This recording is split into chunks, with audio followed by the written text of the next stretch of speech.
চাওক, এই শেহতীয়াকৈ বাংলাদেশৰ যিখন সাম্প্ৰদায়িক চৰকাৰ হৈছে, চৰকাৰখনে বাংলাদেশৰ ধৰ্মীয় সংখ্যালঘু হিন্দু ভাইসকলৰ ওপৰত চিনাক্ত কৰি এজন এজনকৈ যিধৰণে আক্ৰমণাত্মক মন্তব্য বা আক্ৰমণ কৰা দেখা গৈছে, ইতিমধ্যে হত্যাও কৰিছে একাংশ হিন্দু ভাইসকলক, চৰম নিৰাপত্তাহীনতাত ভুগি আছে। গতিকে আমি আজি আমছু কেন্দ্ৰীয় সমিতিৰ নিৰ্দেশ মৰ্মে অসমৰ প্ৰতিখন জিলা কমিটিয়ে আমি প্ৰতিবাদী কাৰ্যসূচী হাতত লৈছোঁ।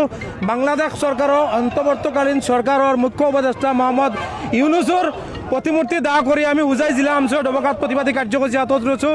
আমি স্পষ্টভাৱে দাবী জনাব বিচাৰিছোঁ, বাংলাদেশ চৰকাৰে যি ধৰণে হিন্দু ভাইসকলক নিৰাপত্তাহীনতাত ভুগি আছে চৰকাৰখন থকাত আৰু সম্পত্তি তথা ধৰ্মীয় অনুভূতিত আঘাত আনি আছে, তেখেতসকলে নিজৰ ধৰ্ম পালন কৰিব পৰা নাই।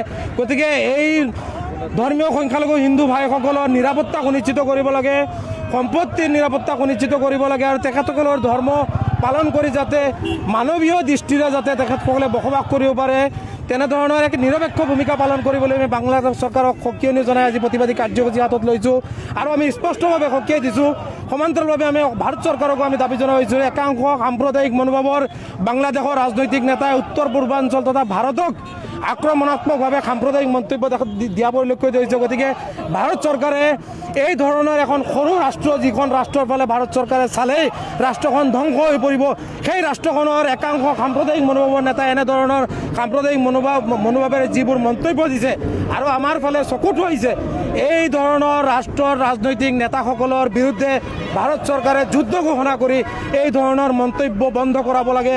আমি এই ক্ষেত্ৰত ভাৰত চৰকাৰৰ লগত আছোঁ। কোনো কাৰণতে বাংলাদেশৰ সাম্প্ৰদায়িক মনোভাৱ আৰু ভাৰতত তথা উত্তৰ পূৰ্বাঞ্চলৰ বাবে যি ধৰণে ৰঙা চকু দেখুৱাইছে, আমছুৱে সহ্য নকৰোঁ।